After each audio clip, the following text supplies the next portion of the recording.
Olá, sejam bem-vindos ao Fé e História. Inscreva-se no canal. Naquele tempo, no tempo em que Senaqueribe ameaçava Jerusalém, no tempo que Senaqueribe sitiava Jerusalém, no tempo que Deus defendia Jerusalém, naquele tempo, Ezequias ficou doente e quase morreu. O profeta Isaías, filho de Amós, foi visitá-lo e lhe disse: assim diz o Senhor, a palavra de Deus vem agora objetivamente a Ezequias. E o que o Senhor diz a Ezequias? Ponha em ordem a sua casa, pois você vai morrer, não se recuperará. É interessante como essa palavra de Deus não deveria chocar Ezequias, nem a nenhum de nós, porque todos nós sabemos que um dia vamos morrer. Mas mesmo sabendo da fragilidade da vida e da possibilidade da morte que nos cerca, nós vivemos como se a morte não fosse uma realidade. Mas agora Ezequias se depara com a consciência da brevidade e da finitude da vida. Eu tomei, ou eu experimentei essa consciência em 2021, quando um médico me disse que o meu diagnóstico era um câncer no rim, e que eu tinha uma chance, a cirurgia. Ali, eu talvez tenha experimentado pela primeira vez na minha vida, a consciência plena da minha fragilidade e da brevidade da vida. Sabe o que eu fiz antes da cirurgia? Eu coloquei tudo em ordem a minha vida financeira. Eu coloquei tudo em planilhas. Eu organizei nas planilhas todas as senhas dos investimentos e dos bancos, para que a Sônia tivesse tudo pronto, se o pior acontecesse. É interessante como a consciência da brevidade e da fragilidade da vida nos convida a colocar a vida em ordem, mas a ausência dela faz com que a gente mantenha a vida em desordem, faz com que a gente continue vivendo como se colocar a vida em ordem não é uma demanda urgente sempre. É interessante que alguém que não era cristão, mas foi alguém que influenciou grandemente a minha geração, Steve Jobs, ele diz: lembrar que estarei morto em breve é a ferramenta mais importante que já encontrei para me ajudar a tomar grandes decisões. Porque quase tudo, expectativas externas, orgulho, medo de passar vergonha ou falhar, caem diante da morte. Quando você se depara com a possibilidade da morte, o seu orgulho se dissipa. Você não tem mais que ficar preocupado com o que vão pensar de você.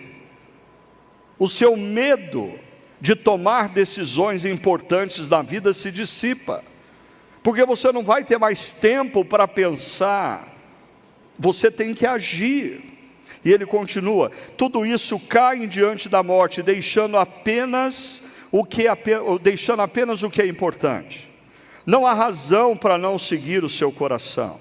Ele complementa: lembrar que você vai morrer é a melhor maneira que eu conheço para evitar a armadilha de pensar que você tem algo a perder.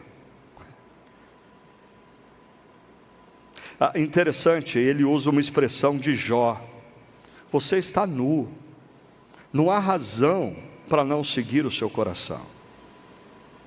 A consciência da brevidade e da fragilidade da vida impulsiona a gente a tomar decisões sérias e colocar a casa em ordem.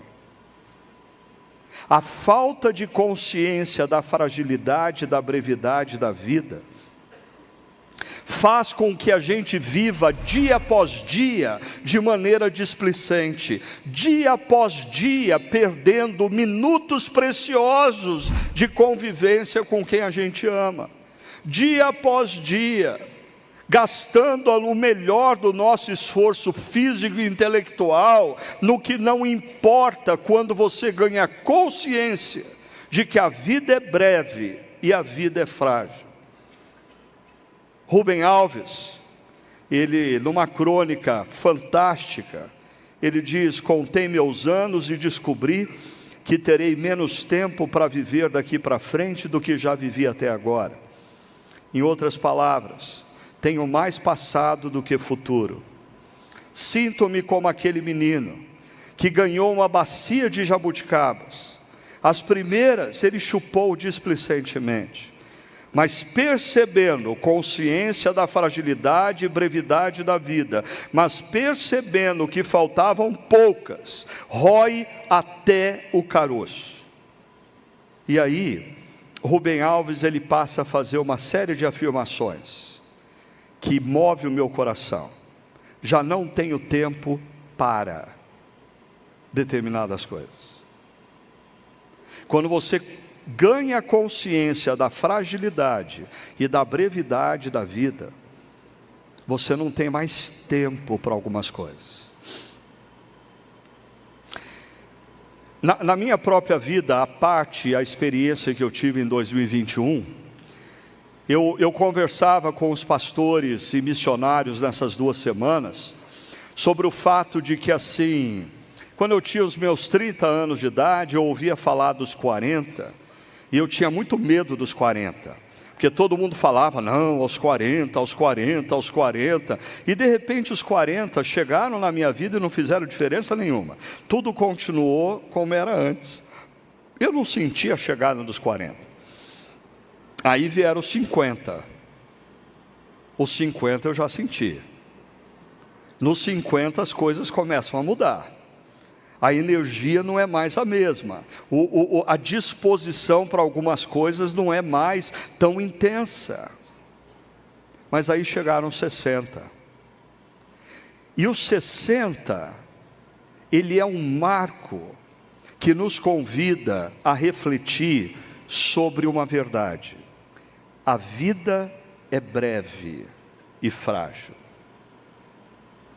Toda manhã, quando eu acordo, junto com a minha primeira xícara de café, eu leio o jornal.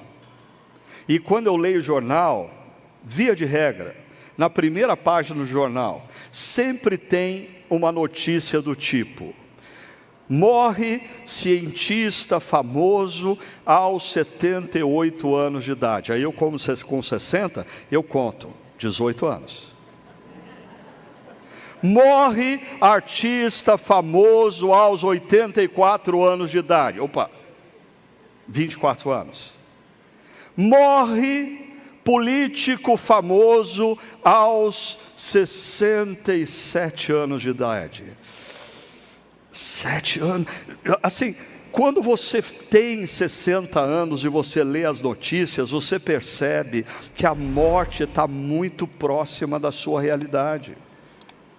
As pessoas, assim, quando eu estou numa reunião e me convidam, talvez hoje em dia nem me convidam mais para a reunião, dizendo os próximos 30 anos de evangelização no Brasil. Acho que eles calculam, não, Ricardo não vai estar daqui 30 anos, então para que convidá-lo para essa reunião?